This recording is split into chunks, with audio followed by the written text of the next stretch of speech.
From romantic dramas to viral music videos and sappy soap operas, Korean culture has been spread in the form of Korean media and has had more impact in America other than being a catchy song or a show that feels refreshing.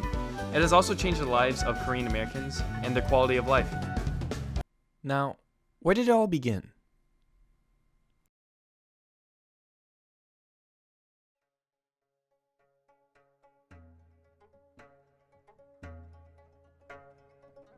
The start of transition towards the Korean wave began after World War II, when Korea was divided into two parts. The southern part of Korea became the Republic of Korea on August 15, 1948, and the northern part of Korea became the Democratic People's Republic of Korea on September 9, 1948.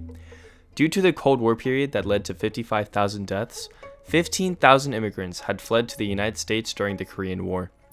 The annual number of Koreans immigrating steadily increased beginning in 1965, and the 30,000 mark of Korean immigrants was reached in 1976.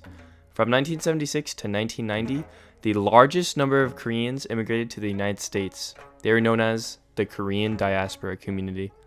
High unemployment rates, political insecurities, and military dictatorships caused a massive number of Koreans to immigrate to the United States from the 1960s to the 1980s. The U.S. Census Bureau reported Korean immigration, and there were 11,000 immigrants in 1960 to more than 1 million in the year 2000. Between 1950 and 1964, an influx of Korean businessmen, university students, and politicians immigrated to the United States. While they encountered some major racism and segregation, this group of Korean immigrants played a major role in establishing Korean culture in American society in what it is today. Was Korean media like a big thing when you first moved here? No, No? it wasn't back then. Before Korean culture was introduced, Koreans were excommunicated from their own classrooms, and loneliness was vast because not a lot of people knew about Korean culture at this time. What was it like growing up in a school where you're the only Korean? Oh, the first few weeks were pretty brutal. Uh, you kind of pop, everyone notices you. So it's like, it's hard to walk without recognition, and not the good kind, if you know what I mean. There are times when it's hard, but also kind of lonely because I kind of want to bond culturally with someone that knows my culture. Because I notice other people, they have plenty of other people to share their culture with, but I kind of didn't, and I had to kind of mold and go with the flow with other people's culture, like the American culture, quote unquote. And so there were those weird looks that people would give, or no one usually said anything racist. I don't think I ever heard anything racist said during those times, but it was a lot of like stares, a lot of like, especially my father and mother, they don't speak English well, so a lot of like irritation whenever they couldn't understand them. Yeah, kind of like I don't want to say like fully looked down upon, but it did feel off-putting.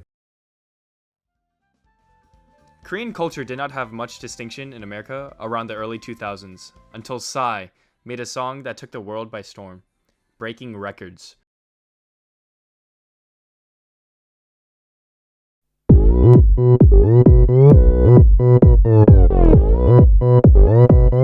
Oppan Gangnam Style. Daesung Park, also known as Psy, paved the road for other Korean artists to make a presence in America, and other branches of Korean culture stemmed from that, such as Korean food, movies, TV shows, and fashion.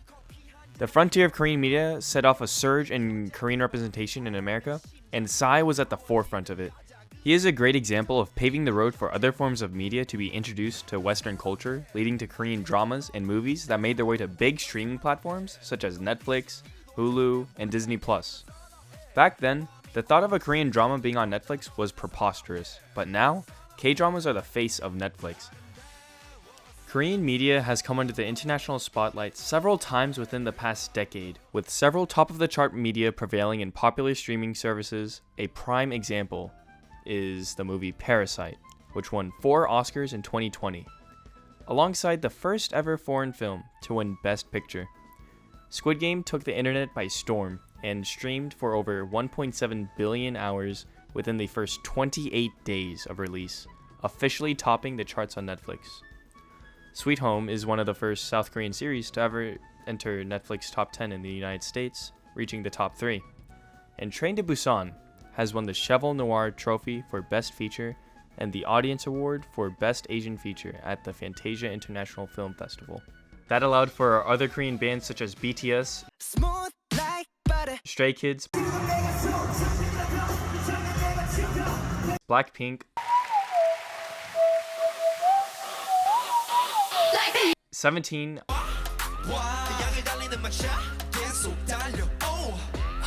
iKON, and NCT.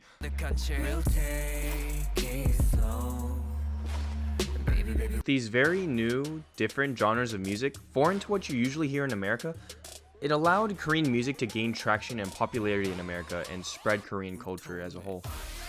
This coincided with the time COVID-19 struck the world, forcing people to mass quarantine and therefore induce higher amounts of media consumption. This spike created an opportunity for Korean media to come under the spotlight and lead to the acceptance and even admiration of Koreans. Korean communities were set up, and that attracted more Koreans to come to Atlanta.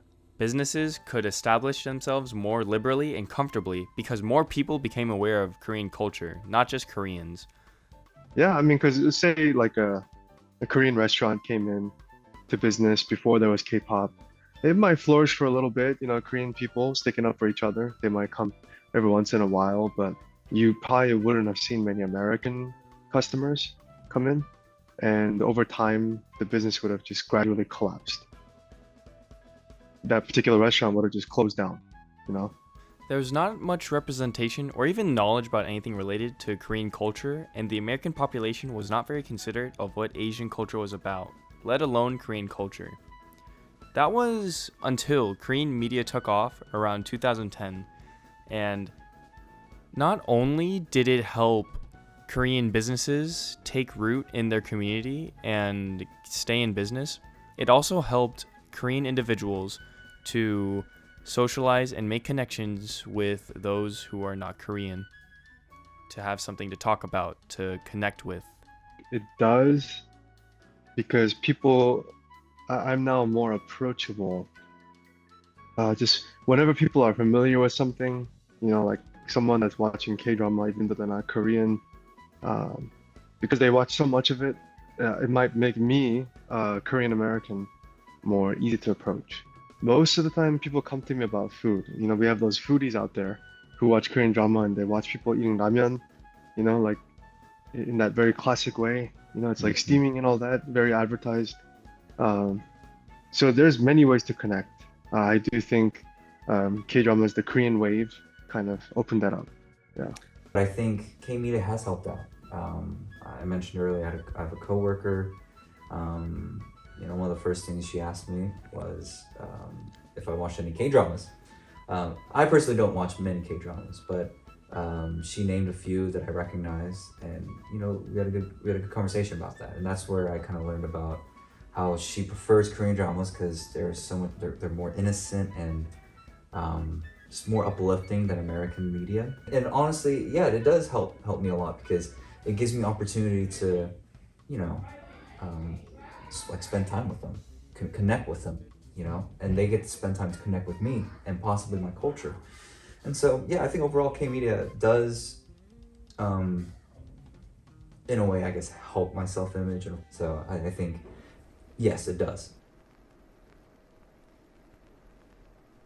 In present-day America, you can see how Korean media has been normalized and intermixed with American media, with specific categories being made for K-pop at music awards and Korean Netflix originals. This has caused an overall positive change for Korean social lives with Americans compared to before K-media was introduced.